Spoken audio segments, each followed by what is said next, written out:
டெல்லியில் நேற்று நடைபெற்ற கலவரம் பாதித்த அந்த பகுதிகளை தற்போது தேசிய பாதுகாப்பு ஆலோசகர் அஜித் தோவல் பார்வையிட்டு வருகிறார். அந்த காட்சிகளை பார்த்துக் கொண்டு வருகிறோம் திரையில்.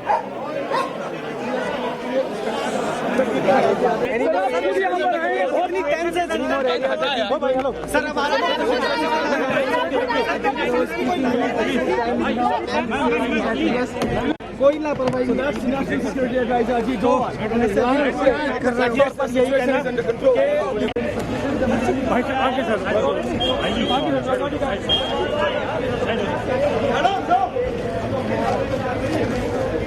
यहाँ पर आप देखिए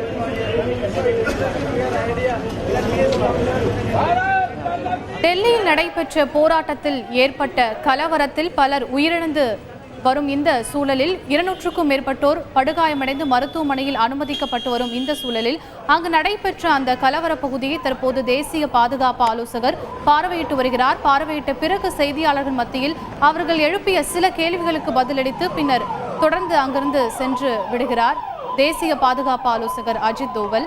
அந்த காட்சிகளை திரையில் பார்த்து கொண்டு வருகிறோம். இது தொடர்பான கூடுதல் விவரங்களோடு இணைகிறார் செய்தியாளர் வெங்கடேசன். தற்போது தேசிய பாதுகாப்பு ஆலோசகர் அங்கு ஆய்வு செய்து வருகிறார். உடன் அதிகாரிகள் யாரெல்லாம் இருக்காங்க, அது பற்றின தகவல்களை சொல்லுங்க. வணக்கம். வன்முறையால் பாதிக்கப்பட்ட வடகிழக்கு தில்லியில் நேற்று இந்த சட்டம் ஒழுங்கை நிலைநாட்ட நேற்று நள்ளிரவே தேசிய பாதுகாப்பு ஆலோசகரான அஜித் தோவல் நேற்று அந்த சீலம்பூர் டிசிபி அலுவலகத்தில் முகாமிட்டு பல்வேறு உத்தரவுகளை பிறப்பித்தார். இதைத் தொடர்ந்து அங்கு துணை ராணுவ படையினர் குவிக்கப்பட்டு இன்று வன்முறை பாதிக்கப்பட்ட அந்த பகுதிகளில் கொடி அணிவகுப்பு என்பது நடத்தப்பட்டது. இது போன்ற சூழ்நிலையில்தான் சற்று நேரத்திற்கு முன் அவர் மீண்டும் அந்த பகுதிக்கு வந்து அந்த இயல்பான சூழ்நிலை திரும்பிவிட்டதா என்பது உள்ளிட்ட விவரங்களை அதிகாரிகளிடம் கேட்டறிந்ததுடன் தானும் நேரில் சென்று அந்த சம்பவம், குறிப்பாக இந்த வன்முறை சம்பவங்கள் நடைபெற்ற பகுதியை பார்வையிட்டார்.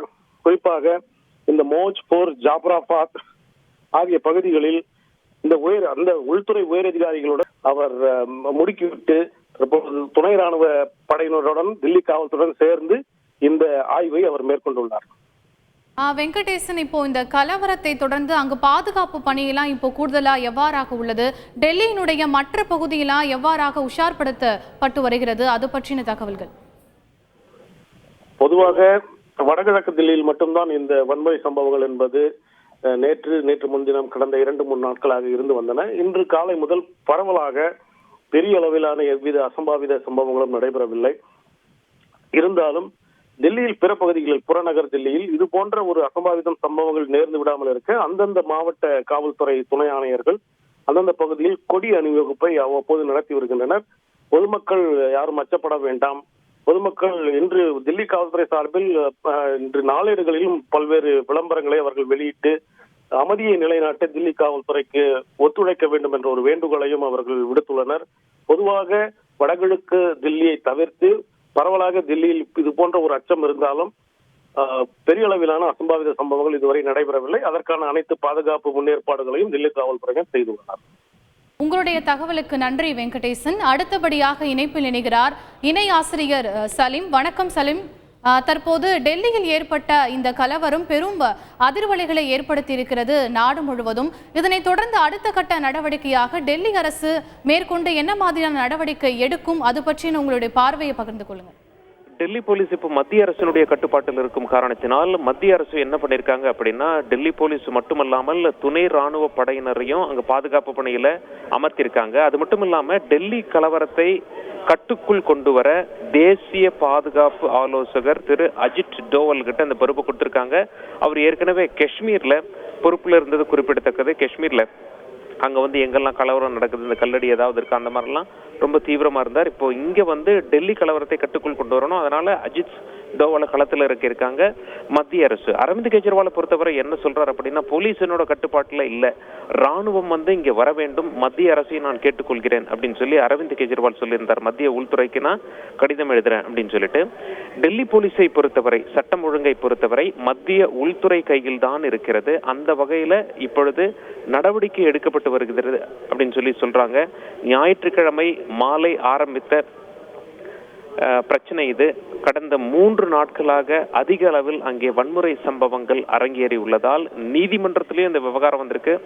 டெல்லி நீதிமன்றம் என்ன சொல்லியிருக்காங்க அப்படின்னா, டெல்லி ஹைகோர்ட் என்ன சொல்லியிருக்காங்க, யாரெல்லாம் வெறுப்பை தூண்டும் வகையில் பேசுகிறார்களோ டெல்லி போலீஸ் எஃப்ஐஆர் போடணும் அப்படின்னு சொல்லி கேட்டு, இதுவரை வெறுப்பை தூண்டும் வகையில் பேசியவர்கள் மீது ஏன் எஃப்ஐஆர் போடவில்லை அப்படின்னு சொல்லியும் போலீஸ் கமிஷனருக்கு கேள்வி கேட்டு, இனி அப்படி இருக்கக்கூடாது, எஃப்ஐஆர் கண்டிப்பாக போட வேண்டும் யாராவது வெறுப்பை தூண்டும் வகையில் பேசினால் அப்படின்னு சொல்லி டெல்லி ஹைகோர்ட்டும் தகவல் சொல்லியிருக்காங்க.